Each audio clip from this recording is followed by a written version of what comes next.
live by that, especially the mission statement, if we live by everybody leaves feeling better than when they arrived, we know that people are going to keep coming and that they're going to refer people and that they're going to be empowered to live a healthier life. So we really infuse that culture into our staff. And on top of that, then it comes down to, as I said, staff. It's all about who you bring on board, because we can't do this by ourselves. So it's all about who you hire. So we are always making sure that we have the best team possible.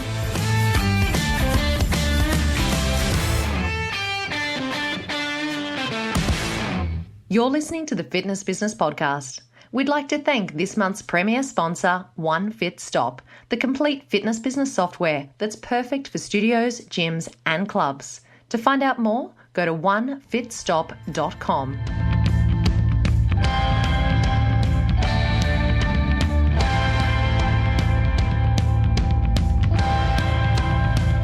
Welcome to this week's show. We are kicking off the second half of the year with some exciting news. First of all, from this week onwards, all of our shows are going to be transcribed. That means that you can go along to fitnessbusinesspodcast.com and either listen to or read any interview at any time. Plus, you can download it in PDF format. Second piece of news is that we are launching an entrepreneur series. It is a standalone 4-part series where our guests are going to share their expertise and their advice to help all of you up and coming fitness entrepreneurs out there. So the first of these shows will be released in September 2017. So make sure you listen out and I'll let you know when that show is available to download. Now, on to this week's show. Our special guest today is Chris Stevenson. He's the owner of Stevenson Fitness, which is a facility that consistently posts NPS scores above 90. So I asked him to come in and share a few of their secrets. Specifically, Chris tells us about the 3 stages of their 90-day onboarding program, and he gives us some great insights on how to improve your Net Promoter Score. We'd like to thank our sponsor, OneFitStop, for their support, and we highly recommend all fitness professionals go to onefitstop.com to find out how their software will enable you to take control of day-to-day management in your fitness business. OneFitStop's scheduling, client management, programming, and payment collection tools will set your business up for success. In 2003, Chris Stevenson opened Stevenson Fitness. It was a 2,000 square foot gym that specialised in private training. In 2010, they grew to a 7,500 square foot full service health club. And now in 2017, they help more than 2,000 members achieve their fitness goals. Chris, welcome along to the show. Hey, thanks for having me. I'm excited to be here. We are thrilled to have you on. And I know that you are extremely busy. You run your own gym, plus you do presenting. You've got a lot on your plate. So what I'm wondering, what we can start off with today is, do you want to share with us any apps or systems or rituals that you use to really stay focused and to stay on top of your workload? I'd be happy to. I think it's important. To be successful, you've got to be focused. And I think there's 2 groups of people. There's the people whose lives run them, and then there's people who run their lives. And you want to be in the latter. And to do that, it takes systems and rituals and a regimen, and apps and tools are helpful for that. So what I will tell you is the first thing and foremost is you have to take care of your own health and wellness. And I think that's really important. You've got to walk the walk. You've got to lead by example. And if this is the business you're in, you got to take care of yourself. And then on top of that, if you take care of yourself, if you're eating right and you're making sure you get your own workouts in, you're going to feel better. You're going to be more focused. You're going to have more energy and you're going to perform at a higher level. So I think as fitness business professionals, they get busy and pulled in many directions. You got to be careful and you got to make sure that you prioritize your own health and wellness. So for me, I literally use I block time in my calendar that is dedicated to my workouts, and I'm able to maintain that schedule most of the time. When I can't, I have what I call a default workout that I've written. So it's an easy 8 to 10 minute, no required equipment workout that I can do anywhere at any time. But even with my own workouts, like I said, in my calendar, I block time for it.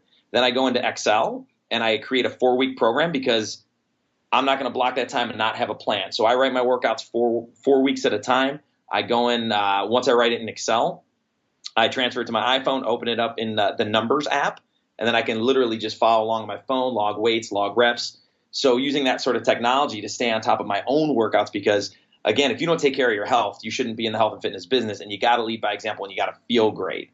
Then the flip side is on the business side, like you mentioned before, between consulting and presenting, and I'm still a full-time operator of my own health club. The business, like I said, with your life, either you run your business or your business runs you. So I make sure to always run my business. And that starts by the night before, right? So the night before, I look at what I got the next day. And I look at my calendar. What appointments do I have? What commitments do I have? And then I go over to my app. And the app that I use is called AnyDo. And it's just a simple free to-do app. And I look at the tasks that are on there. And then I prioritize those. And I always pick one or two. I don't overload. I don't expect to accomplish a dozen things. But I look for one or two things that would have high leverage return on it. And I pick those things and put it into my calendar. So I literally go through there, and every day is planned. The night before, I look and I make sure that I'm still on track, make any adjustments that are necessary, get those one or two things that must happen done. And remember, part of that calendar also has the workout that I've already planned to do. I make sure that I check email only 3 times a day. I check it once in the morning, once at noon, and then once in the evening. Because, again, your email can dominate you. I turn off all push alerts so that I stay focused. And I also always – I read a lot, but I always make sure that I block at least 15 minutes of reading time, and it's generally in the morning. So I try to do more than that, but at a minimum, I never lose that habit. So every day I'm reading something. So that's sort of the health part, and that's the business part. But I'll tell you, I have this kind of neat combo that I really like to share with people. At the end of every night, I grab my foam roller because I'm an old Power Ranger and I'm beat up and I'm achy. So I need to foam roll and take care of myself. You laugh, but it's true. Yeah. No, I laugh because I understand. Right? We know that the foam roller and what a powerful tool it is. Yeah. But what I'll do is I downloaded the TED Talk app. So I get my TED Talk app and I hop on my foam roller and I do my 8 to 10 minute sort of full body foam roll routine while watching a TED Talk. And on the app, there's a really cool thing where it says, surprise me. So you can select 5 or 10 minutes, and then it'll give you a random TED Talk. So I'll watch a TED Talk every single day while I do my foam rolling routine to end every day. And, sometimes it's business, sometimes it's health, sometimes it's art. It doesn't matter. It's just something interesting that I learned. So that's my sort of end of the day ritual that it actually even makes me tired for bed. It's just kind of a great way to end the day learning and recovering using the foam roller. And that's sort of how I end my days. I think, Chris, that suggestion that you've made about the listening to a TED Talk, there's actually a few of our guests now that have mentioned the TED Talks, because I think you can view them either on video or there's also the podcast. And the fact that they are those kind of 10-minute short hits of information is a really good way to, as you say, to make the most of your time, to be efficient with the time that you're doing. You know that you've got a foam roll because it's part of your routine, but why not make that time effective? And the other thing that I really liked about what you said, and I must admit, I wish I could do this. I don't think I have the control to do this. Checking your emails just 3 times a day, I absolutely admire that you do that. And I think that to be strict enough on yourself that you can just say, right, here's 3 opportunities, turn off your notifications, is actually a really good role model, especially when you've got other people within the business. And as you say, so often email leads our day and what we do, and it dictates what our day is going to be like. But if you can be very specific and very set in the times that you're checking it, then obviously you can be in a lot more control of what happens in your day. So thank you so much for sharing those with us. Oh, my pleasure. Now, Chris, during your bio, I did talk briefly about membership retention, and that's a big part of your business. And am I correct in saying that you've got retention rates that are consistently more than 70%? Is that correct? That is correct. Do you want to start by sharing with us what formula you use to calculate retention? So we use a very simple formula. So we take at the end of a month all the cancels and freezes. We take that number and we divide it by the number of memberships we had at the beginning of the month. And what that gives us is our attrition rate for that month. So what you do with that number is, let's say you want to do all of 2016. You do that for every month in 2016. And then you add the attrition rate for each month together, and then subtract that number from 100, and that'll give you your retention rate. And do you know how that compares to the industry average? Well, in doing research, I'm on top of this stuff. I did research today, and actually, according to IHRSA, the current retention rate average in the industry is 72.4, which was pretty impressive. Now, we work and that's globally.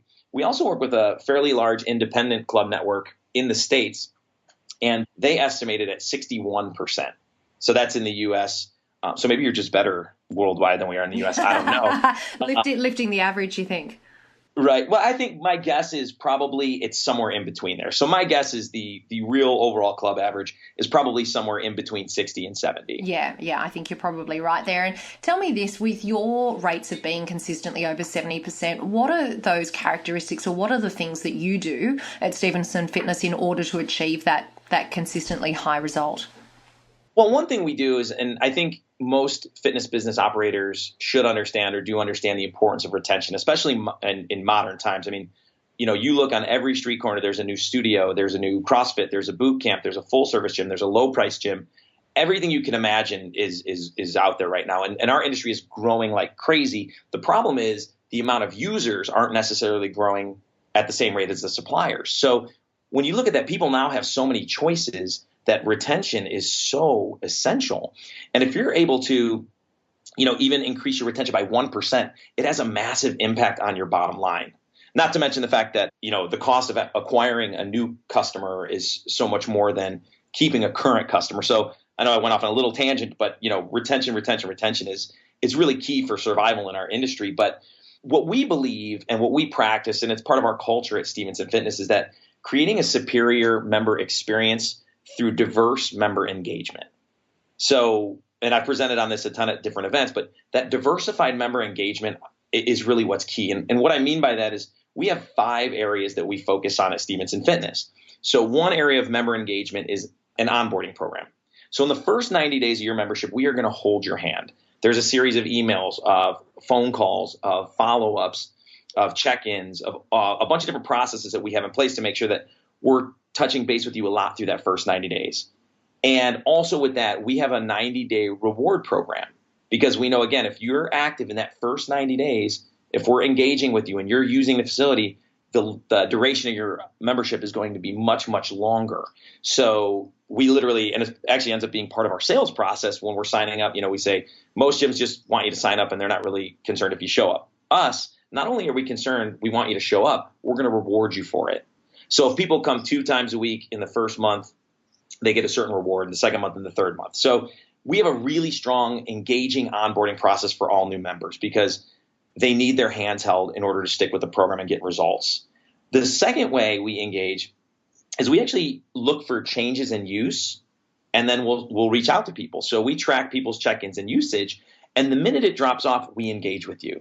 So if Chantel, if you're coming on a regular basis, then all of a sudden a week and a half goes by and you're not there, we get alerted. Then all of a sudden you get an email that says, hey, we miss you. Where have you been?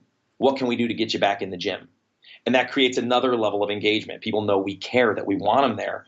And by the way, we do. I mean, we don't want people, we're all in this business to help people. We're not in the business to have people buy memberships and not use them, show up and get healthy. So that's another way. And then the third way is getting them involved in programming. So with that programming, it could be personal training, it could be group exercise, small group training. But the more involved they get, all data shows that somebody that participates in Group X is retained for a longer period of time. Same thing with personal training, small group training. And also when they participate in programming, they use the gym more frequently. So studies will show that if you are a person who takes Group X, you're probably at the gym 3-4 days a week, as opposed to somebody who just walks on the treadmill and does some dumbbell curls. You may only come once or twice. So the third thing was get them involved in programming. 4, we engage them in social media. So we do that in 2 ways. One is as a business page, and we try to put out great, interesting content. We get people to like, to share, to engage. And we always, with social media, it's social. So you always want to make sure that you respond to people that engage with you. But we also have internal programs to encourage our staff to engage with members as well. So they're building individual relationships with staff members as well as the business as a whole. Now, obviously, you have to monitor that because you see some pretty crazy stuff on Facebook. But we have a pretty good culture, and so far that hasn't been a problem. But we actually put systems into place where we'll have, group exercise instructors make sure that they're taking at least once a month a picture with some of their classmates, tagging them, saying, look how much fun we had. Trainers, the same thing. And then finally, the 5th way that we focus on that member engagement are through events. And I'll divide events into 2 categories, and that's how we look at it. One set of events, community involvement and charity. People want to do good things. So when you can be the hub for those good things, people love to be involved in that. So as an example, our gym in Little Oak Park, California, suburb of Los Angeles, we host Red Cross blood drives twice a year. So in our community, we're the hub where everybody knows we're going to go 2 times a year and we're going to donate blood. And then we share the results. We always exceed goal. And people love being a part of that. So they're engaged in a way that has nothing to do with the gym or fitness, but has to do with, doing something good for the community. And we like clean up Oak Park, and we'll do different fundraisers and different charities. And like I said, we want to be the hub to get people involved in doing great things. Then the other half of the events has nothing to do with charity and that sort of thing. It's just fun. So we'll host a happy hour, a holiday party, an anniversary party every year. So we get people to come where they're not working out. They get to dress up, look good for each other. It's that they see each other and they're like, oh my gosh, I've never seen you with clothes on. But you know what they meant. It's outside of obviously gym clothes. But kind of a funny anecdote is we had a competitor across the street who has since closed, but he had this huge wellness event and very few people showed up. And then he came over for our anniversary party and it was packed. And finally, we've become friends and colleagues since, but he said, how do you get people to show up for stuff? I'm like, listen, they come to you every day for body fat and assessments and this and that. And why would they come an additional time for that? Host a party, man. We did nothing healthy that day at all. The food was not healthy. It was a taco cart. Okay. We didn't do anything healthy. We just created a social environment for people to have fun. So when you have those different ways that you diversely engage your members, that's when you start to build loyalty, because it's not like somebody's just coming to use a treadmill. Okay. What you want is somebody who comes and uses a treadmill, but also knows they're coming twice a year to donate blood, loves coming to your party, and works with a personal trainer. Now they're engaging with you in 4 different ways. And that creates a lot more loyalty. Or the woman who loves your childcare program and we have childcare program where we'll do special events like a Mommy and Me thing. So they love childcare. They also love Group X, and they also love a small group training program. And they're always on Facebook engaging with your social media or with your Facebook page. So again, the more diverse ways you can get people involved and engaged, the more likely they are to stay with you, because you mean more to them than just a treadmill. If it's just a treadmill, as soon as a new place opens up down the street with a newer treadmill, and that's lower price than you, they're gone. Yeah. So, Chris, diversify member engagement. Yeah, no, Chris, I was just going to say that's a really great example of how important it is to have multiple touch points with your customer base. And I want to rewind back to when you talked about that rewards program that you implement for new members in that 90-day onboarding period. Can you go into a little bit more detail and share with us what type of rewards or how that rewards system actually works and the level of reward that you're actually giving back to the members? I think a lot of us would be interested in understanding that. Great. So here's what we do. So if you come 8 times in your first month, which by the way, also gives us an excuse to call you, right? Just, call halfway through the month, and you're like, our member service rep will call and say, hey, just so you know, you've been in 6 times, let's get those last 2 so you hit your reward. So if you come 8 times in that first month, we give you your next month for free. Which, by the way, is also a perk because we have an enrollment fee. So when people sign up and they're like, hey, can you waive the enrollment? We're basically saying, no, but you can. If you come 8 times in that first month, then your next month will be free. And that basically offsets the enrollment. And you're getting healthy and you're using the gym. And the second month, what we do is we do a gift card to our pro shop. So it's good for, snacks, waters, Gatorades, merchandise, anything that you can purchase at the gym, because we want them to get them in some gear. We want to have them buy some product. And then the third month, we have them give them 2 complimentary one-on-one personal training sessions for coming 8 times. So 8 times the first month, you get a month for free. 8 times the second month, it's a gift card to the pro shop. And 8 times in the third month, you get 2 complimentary personal training sessions. That is very cool. Thank you so much for sharing that with us. There's some great ideas there. And one of the reasons that I wanted to get you on today was to talk specifically around Net Promoter Score. Now, obviously, most of our listeners are going to be familiar with it, but if there is anyone that is not, can you maybe start off by explaining what the Net Promoter Score is and how it's actually calculated? You got it. So the Net Promoter Score, or you'll hear people call it NPS. NPS, yeah. It's basically one question. It's on a scale from 0 to 10. How likely is it that you would recommend this brand to a friend or colleague? And then underneath that, so there's simply 0 to 10, and then there's a space for comments. So somebody that gives you a 9 or a 10 is, and the way you calculate it is let me explain this first. Nines and tens are what's considered promoters. Okay. Those are the people who love you, who rave about you on Facebook. They're your tribe. They're the people that refer you people all the time, that would follow you anywhere, that absolutely, totally buy into your culture. Those nines and tens are promoters. Then passives are not people who give you a 7 or an 8. Now, those are the people that they're satisfied, but they're not super loyal or super passionate about what you do. If somebody's lower priced and newer and shinier opens up down the street, there's a chance you can lose them to them. They may go, they may not, but those are your passives. And then finally, 0 to 6 are what we call detractors. And those are people that would rather be having a double root canal than spending time with you. But for some reason, they still go to your facility, but they just don't like you. So that's kind of how we rate the people. And then the way you actually calculate the score is you take your percentage of promoters and you subtract your percentage of detractors. And that's how you get the score. So a few years ago, IHRSA did, I believe, what was the first sort of global net promoter score. And I believe the numbers are correct, but it was through the company TRP, the retention people. And they did the UK first, and the average score was 22. And then they did the North America, and the average score was 44. And we at that time had scored a 77. And that's when IHRSA reached out and they said, hey, you got a few minutes to talk about whatever you're doing to make people so happy? And I said, I guess so. So that's actually when I started presenting and speaking, which was kind of neat. But at this point, we hover around 90. Wow, that is phenomenal, Chris. So with that in mind, and I know you've already talked us through that fantastic onboarding process and some of the initiatives that you have within the business when it comes to membership retention, are there any other areas that you could share with us or initiatives that you have in place to ensure that you are, maintaining that NPS score and you're delivering the best member experience possible? Sure. It's all about the culture. First off, I mentioned before, our core purpose as a company is empowering people to live healthier lives.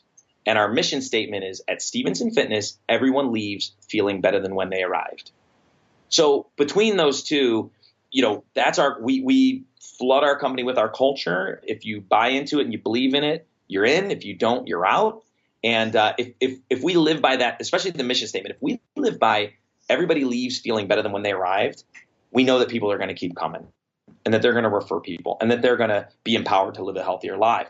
So we really infuse that culture into our staff. And on top of that, then it comes down to, as I said, staff.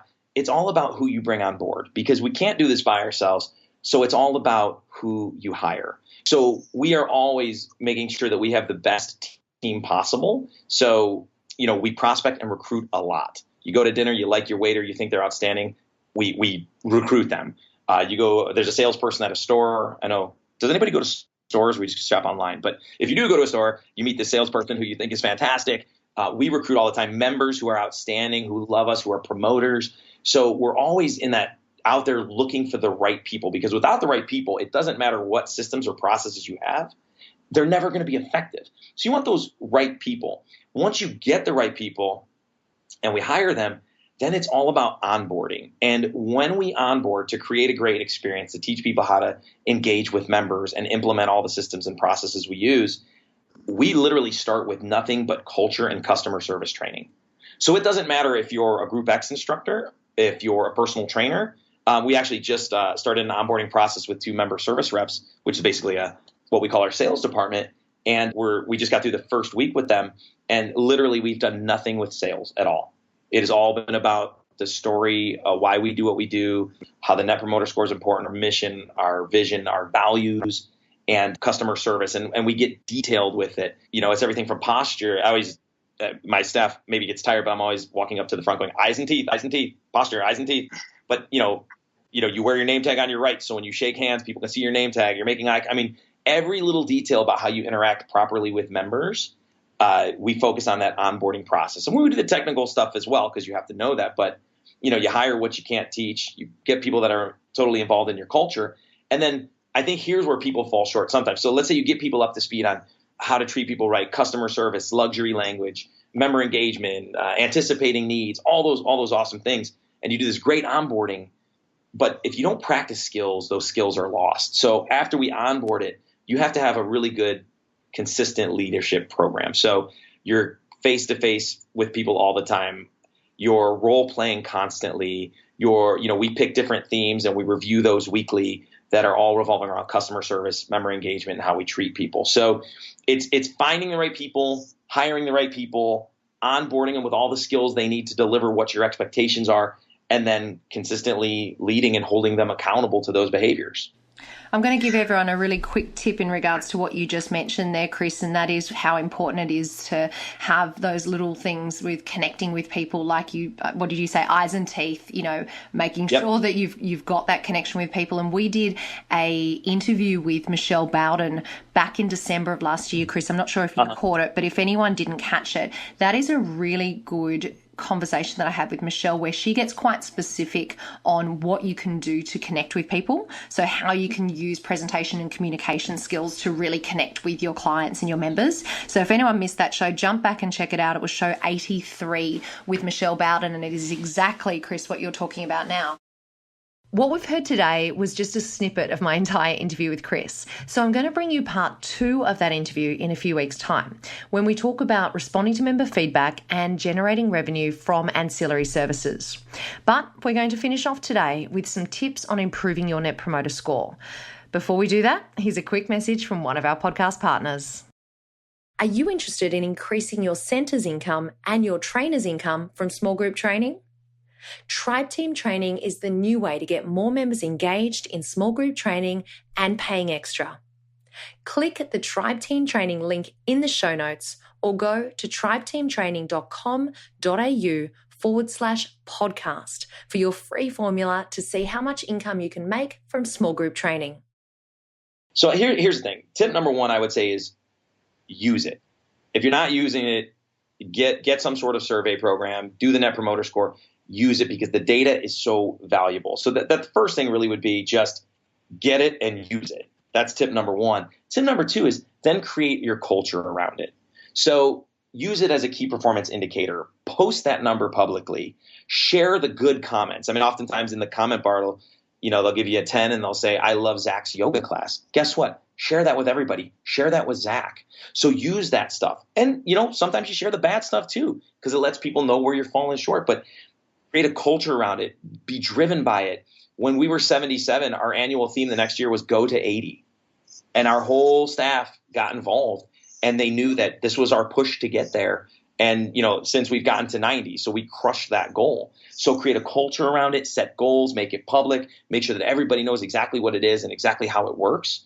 And then I would say the third one would be use it to improve the member experience. It gives you a lot of great data. Respond to people. It gives you more touch points. Reach out to promoters and thank them, and reach out to detractors and figure out how you can improve their experience. Reach out to the passives. Just make sure that you actually use the data, because data is worthless unless you use it to take action and make decisions. So that would be my 3 tips.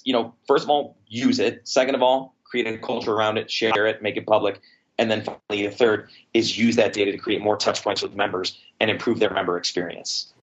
Chris will be presenting on member retention, experience and engagement at the IHRSA Institute coming up on August 1st to 4th in Chapel Hill, USA. You can register to attend by following the links on IHRSA.org, or just go to today's show notes and there will be a direct link there.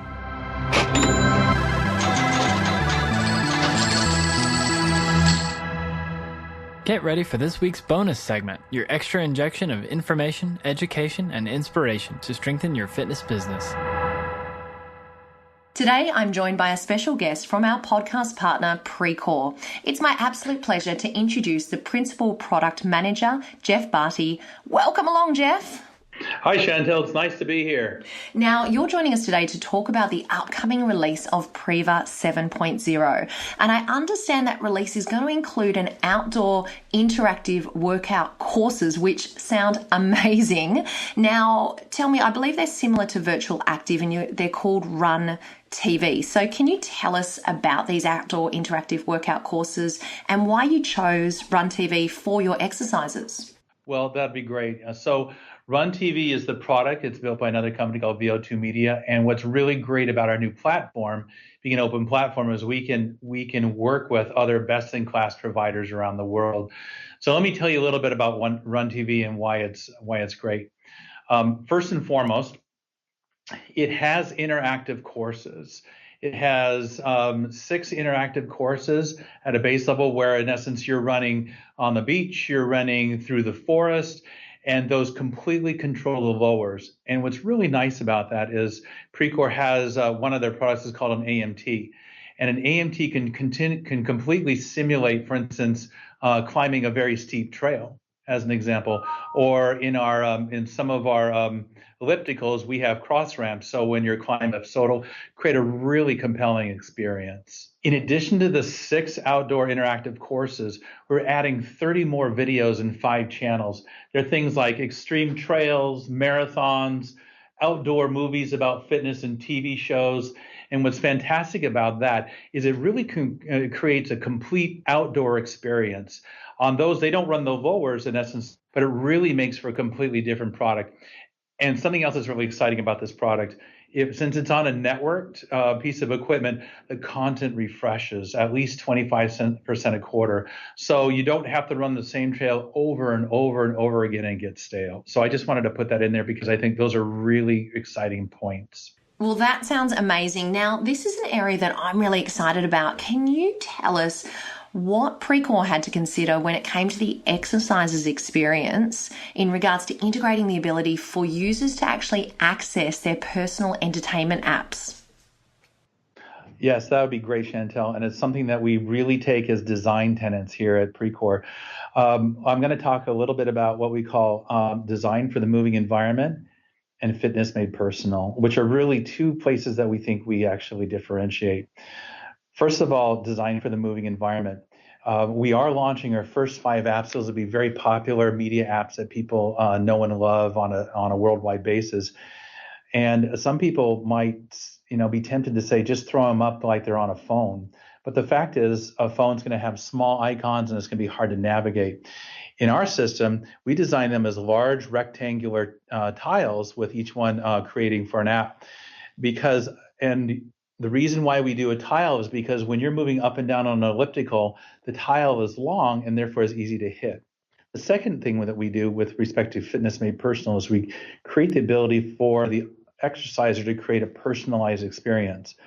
For example, they can lay out these tiles any way they want. So they can move the workout tile to the right and a media app to the left, and next time they sign in, it's all laid out perfectly. And one other thing that we do, which is very exciting for us and we think is absolutely necessary if you're going to create a service like this, is we've done the hard work.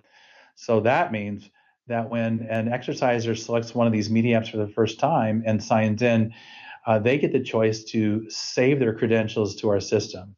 So the next time they jump on the system and sign in, they start working out, they select their most recent music app, and it's going to jump right to their playlists or right to their video lists for movies. And that's really important because we think it's critical for the customer to be able to set up the system the way they want and just jump to their workouts. I love the sound of that personalized environment, and it really makes your user and your members feel comfortable when they come back to the same place that they can recognize and go into that interface that looks familiar to them. So Jeff, for our listeners to grab more information about Priva 7.0, what do they need to do? Well, the best place for them to look this stuff up is on Precor.com and search for Priva 7.0. And on that website, you're going to find graphics, videos, interactive elements that's really going to be able to describe what we're doing. And frankly, not only what makes us special, but also how we deliver a superior service to operators and exercisers alike.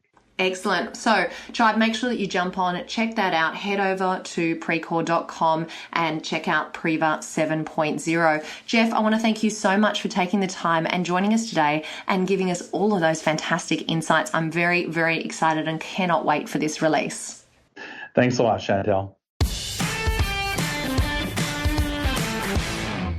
You're listening to In the Trenches, our newest segment on the show where we chat to owners, managers and staff all across the globe who are doing seriously cool stuff within their business. Today's guest is Matt Fletcher, who is the owner and coach of Great Outdoors Personal Training. Thanks so much for joining us, Matt.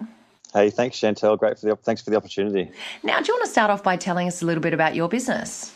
I sure can. So my business is called Great Outdoors Personal Training, and we help people think, look, move and feel better. And that's come from after many years' experience in the fitness industry, wanting to set up an environment that people that may not have been comfortable going into a typical gym setting would be able to come and train. Initially, it was outdoors in an environment that was really non-intimidating, and all levels were catered for. And we've grown to work more closely now with older adults and parents, and that's been the demographic that we tend to really work the best with. And ultimately today it's a real community where people can come along and get great results, but we've done more than just provide physical training. We really work on mindset. We have yoga involved in our program now.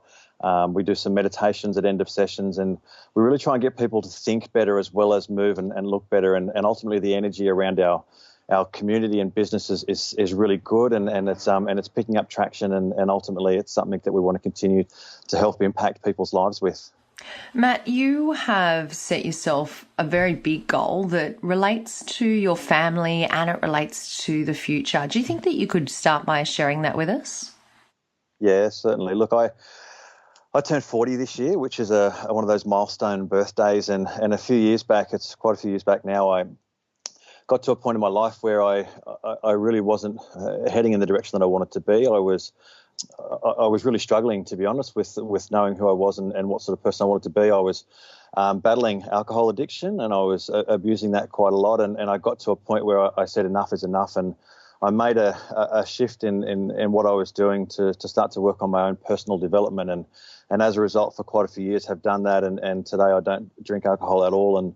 And my life has completely turned around to a point now where I could never have imagined it would be as good as it is today. And I guess as a result of that, I've become very clear on what my life purpose is, and that is to impact a generation of people, to allow them to also experience what I've experienced, and that shift in, going in the wrong direction and making poor choices, to ultimately working on constant and never-ending improvement and getting a real feeling of achievement. So I've got two daughters now, a 3.5-year-old and a 4-month-old, two beautiful girls, and my aim is to impact our generation so that they can grow up in a much healthier, happier society. And if I can do that one person at a time through how I do what I do on a daily basis with our programs, and ultimately get more people feeling better about themselves through exercise and coaching, then I can have my daughters grow up in a society that is much healthier and happier than the one we're in today. And there is just so many opportunities for people to feel better about themselves if they just make a decision to commit to that and start to do little things on a daily basis. So, look, it sounds like a big, they call the big, hairy, audacious goal, and that's mine. It's to impact the generation that I live in so that my beautiful daughters can grow up in a society, and they too can have the life that I now see is possible for us if we work on ourselves. Well, Matt, I want to first of all thank you so much for your honesty and sharing that with us. And I think it's a good reminder that so often the difficult places that you come from in life actually end up helping you forge that goal, or that BHAG that you talk about. It's those lessons that we learn and the challenges that we come through that really help form that foundation.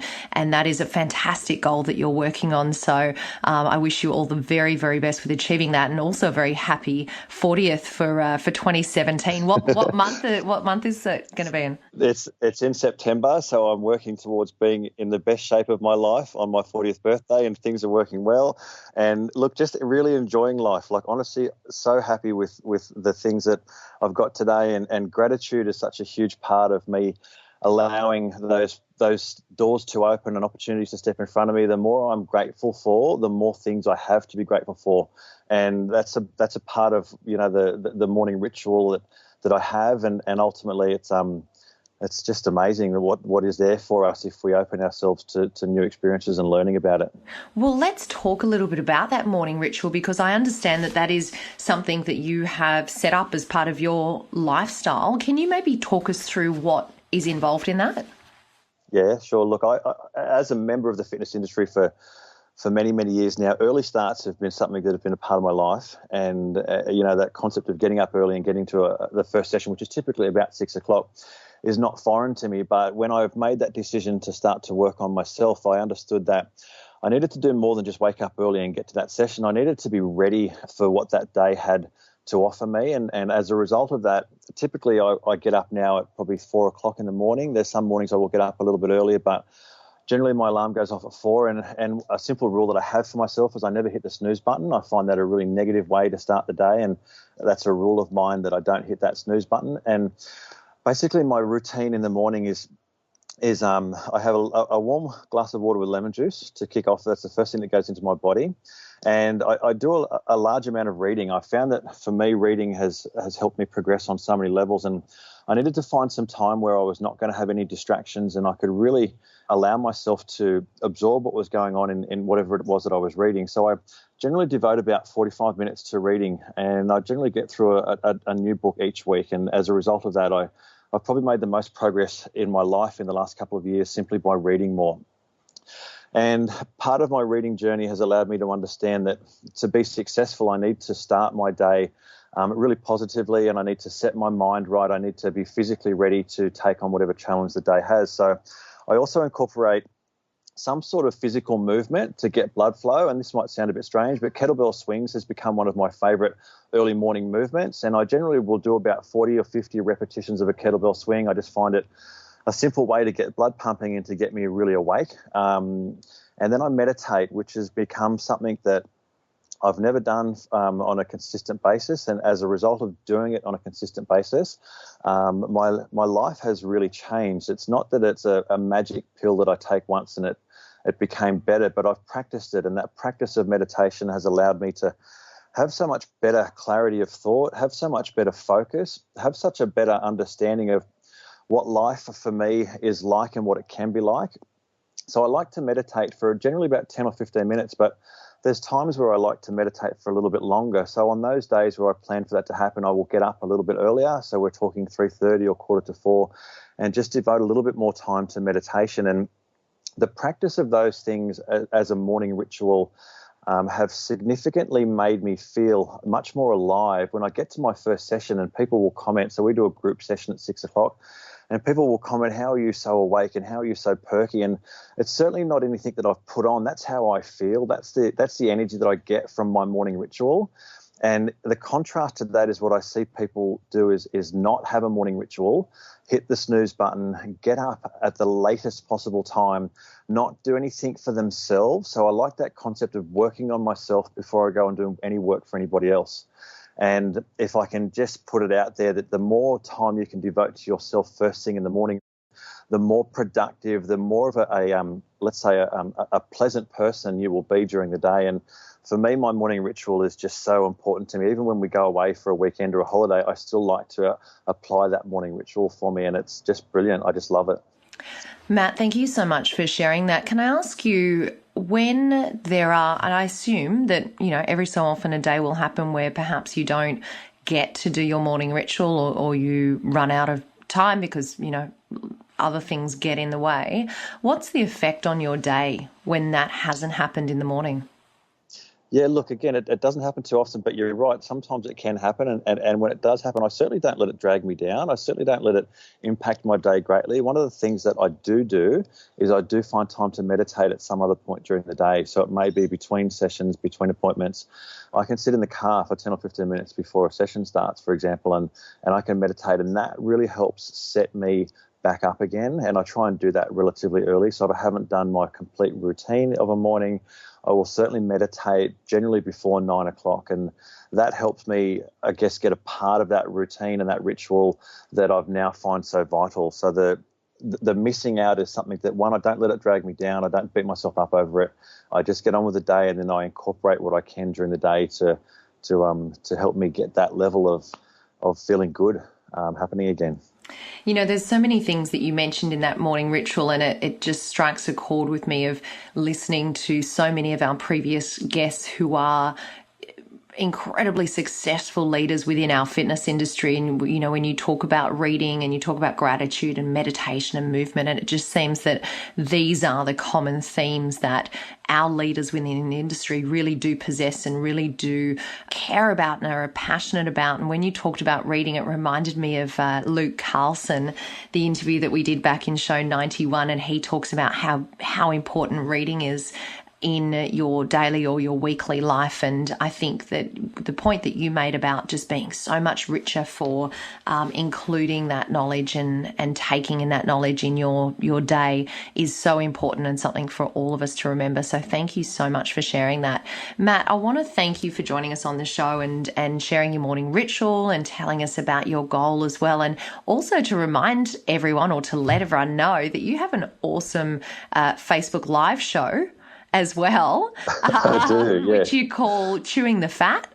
Am I right? Yeah, Chew the Fat. Yeah, Chew the Fat with Matt. Look, it's a weekly show that I just thought was a great opportunity to share the journey that I'm on and to give people, I think, one of the lessons that I've learned, and that's where, my morning ritual has developed from reading and understanding what other successful people do, and it's just such a simple way to progress, and it's to find someone that's done what you want to do and learn from them. So I figure if I'm learning and putting these things into action and they're working, then I should share what I'm learning to as many people as possible, and that helps with my purpose of impacting our current generation. So, yeah, it's a weekly show. It can go anywhere from 5 minutes to 15 minutes.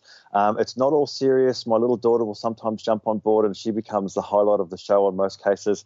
But I share what I'm learning. I hopefully impact people in a way that will allow them to also make progress and start to experience what I'm experiencing with this beautiful gift that we've got of life and the journey of self-improvement. Matt, to finish off today, if you had one piece of advice for other fitness business owners out there, what would it be? I would definitely say work on yourself and read. Work on yourself and read. Commit that time on a daily basis to do personal development. I think it's easy to get caught up in the hustle and bustle and the need to get things done, but that quiet time where you're working on your personal development, for me, that's had a huge impact, and it's a relatively simple thing to do. And if you're not someone that reads currently, then set yourself a goal to read 10 pages of a book a day. And at the end of the month, you will have completed a book. Most books are, I guess, around that 200-300 pages mark, and 10 pages a day will get you a book a month. And at the end of the year, you've read 12 books. And let me tell you, your life will be significantly different with that simple practice.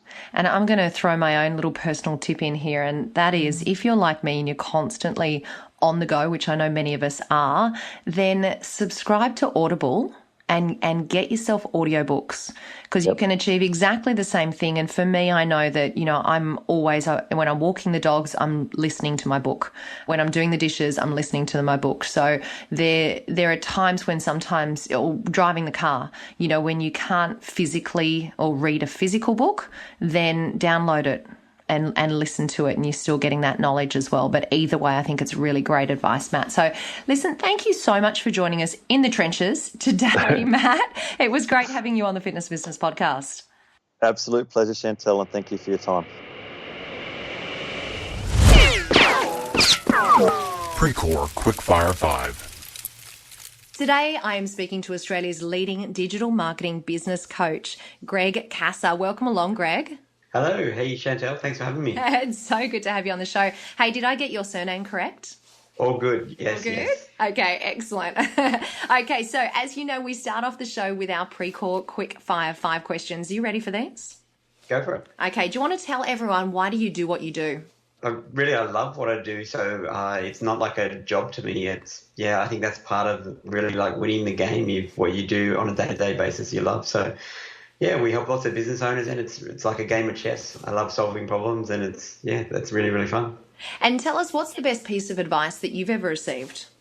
I think mindset is as much as 80% of success. So the more that I focus on mindset, and that's an ongoing journey, the better that I seem to do and those around me. And what's a personal habit that helps you become better at what you do?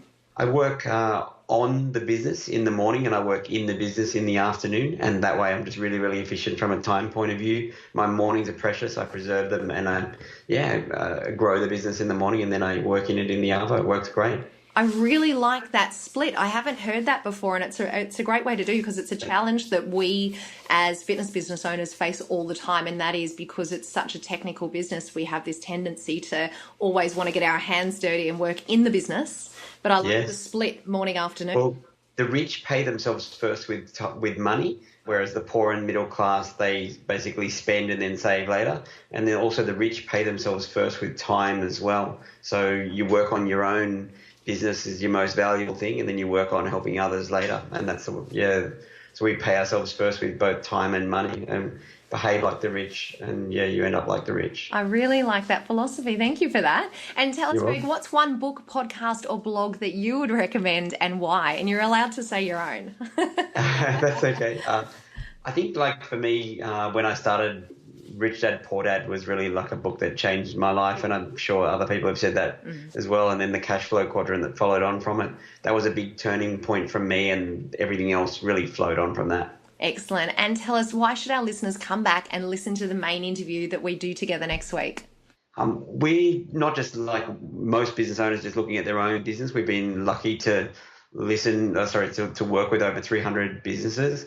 So we don't guess anymore at what's going to work as far as whether you want more traffic, more leads, more sales, any of that kind of thing.